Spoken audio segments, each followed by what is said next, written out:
AI का मतलब था महंगे जीपीयू, भारी भरकम क्लाउड बिल्स और ऐसी लागतें जिन्हें केवल बड़ी कंपनियां या सिलिकॉन वैली के वेल फंडेड स्टार्टअप ही वहन कर सकते थे। लेकिन इंडिया एआई मिशन के तहत ऐरावत और इकोशा की शुरुआत ने इस मॉडल को जड़ से हिला दिया है। सरकार बैक्ड कंप्यूट प्लेटफॉर्म AWS से सस्ता और कुछ मामलों में जीरो कॉस्ट हो तो प्राइवेट क्लाउड प्रोवाइडर्स का प्राइसिंग पावर कमजोर पड़ता है। यह वही रणनीति है जो भारत ने टेलीकॉम सेक्टर में डाटा प्राइसिंग के साथ देखी थी। यह मॉडल स्टार्टअप्स के लिए गेम चेंजर है। अब एक छात्र एक यूनिवर्सिटी लैब या टियर 2 शहर का एंटरप्रेन्योर भी कटिंग एज एआई एक्सपेरिमेंट्स कर सकता है।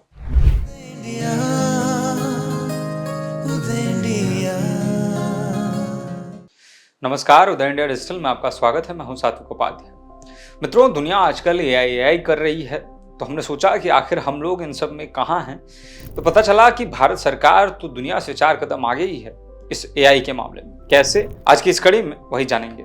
भारत सरकार ने हाल ही में जो कदम उठाया है वह केवल एक तकनीकी पहल नहीं बल्कि वैश्विक एआई अर्थव्यवस्था की संरचना को चुनौती देने वाला रणनीतिक हस्तक्षेप है। जी हाँ, एआई की दुनिया क्लाउड के इर्द गिर्द घूमती है।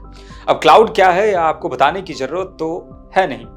तो अब तक आर्टिफिशियल इंटेलिजेंस की दुनिया कुछ गिने चुने क्लाउड जायंट्स यानी कि Amazon web services, AWS, Google clouds और माइक्रोसॉफ्ट एज्योर के इर्द गिर्द घूमती दिखाई देती थी।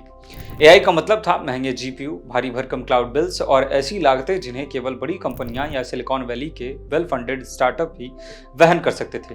लेकिन इंडिया एआई मिशन के तहत ऐरावत और इकोशा की शुरुआत ने इस मॉडल को जड़ से हिला दिया है। ऐरावत भारत का नेशनल एआई कंप्यूट प्लेटफॉर्म और इकोशा नेशनल एआई डाटा ट्रेजरी मिलकर एआई को लग्जरी इंफ्रास्ट्रक्चर से निकालकर पब्लिक डिजिटल इंफ्रास्ट्रक्चर में बदल रहे हैं। यह वही दृष्टिकोण है जो पहले यूपीआई, आधार और डिजिटल पब्लिक गुड्स में दिखा था। फर्क सिर्फ इतना है कि इस बार दाव कहीं बड़ा है। एआई कंप्यूट जो 21वीं सदी की सबसे क्रिटिकल स्ट्रेटेजिक रिसोर्स बन चुका है। अब तक एआई इनोवेशंस की सबसे बड़ी बाधा थी कंप्यूट कॉस्ट।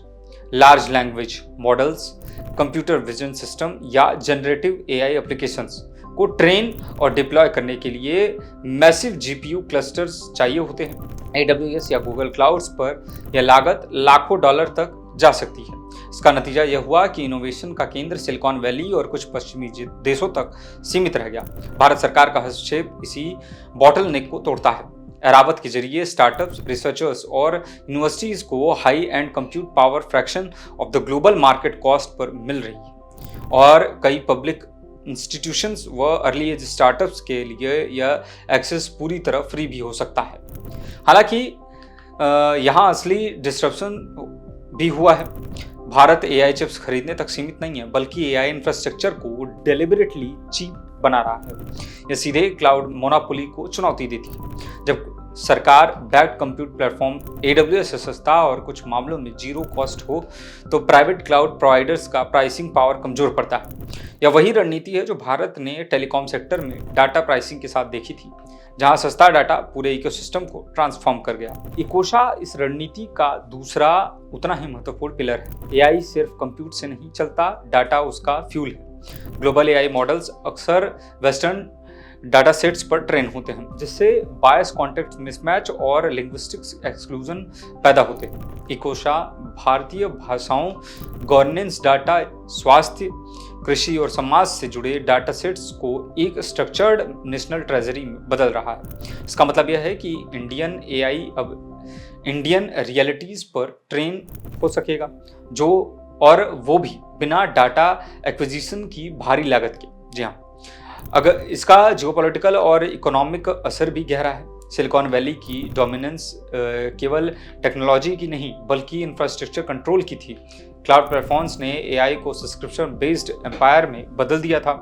भारत अब उस एम्पायर के अल्टरनेटिव आर्किटेक्चर का ब्लूप्रिंट पेश कर रहा है, जहां एआई कंप्यूट एक तरह का डिजिटल पब्लिक यूटिलिटी बनता जा रहा है, ठीक वैसे ही जैसे बिजली या सड़कें। यह मॉडल स्टार्टअप्स के लिए गेम चेंजर है। अब एक छात्र एक यूनिवर्सिटी लैब या टियर 2 शहर का एंटरप्रेन्योर भी कटिंग एज एआई एक्सपेरिमेंट्स कर सकता है बिना VC फंडिंग के दबाव के। इससे इनोवेशंस का डेमोक्रेटाइजेशन सीधे तौर पर होगा और एआई केवल एलिट कंपनियों तक सीमित नहीं रहेगा। यही बात सिलिकॉन वैली को परेशान कर रही है, क्योंकि सस्ती कंप्यूट का मतलब है एंट्री बैरियर्स का गिरना और ग्लोबल कॉम्पिटिशन्स का बढ़ना। संक्षिप्त में, एरावत और इकोसा केवल स्कीम नहीं बल्कि एआई वर्ल्ड ऑर्डर को रीडिफाइन करने की कोशिश है। भारत एआई का उपभोक्ता बनने से आगे बढ़कर एआई इंफ्रास्ट्रक्चर का आर्किटेक्ट बन रहा है। अगर यह मॉडल सफल होता है तो आने वाले वर्षों में एआई का फ्यूचर केवल सिलिकॉन वैली से नहीं बल्कि नई दिल्ली, बेंगलोर और आईआईटी कैंपसेस से भी लिखा जाएगा। और यही असली वजह है कि यह कदम सिर्फ भारत के लिए नहीं बल्कि पूरी दुनिया के क्लाउड जायंट्स के लिए अनसेटलिंग है। आज की इस कड़ी में बस इतना ही, और भी खबर के लिए देखते रहिए उदय इंडिया डिजिटल को। धन्यवाद।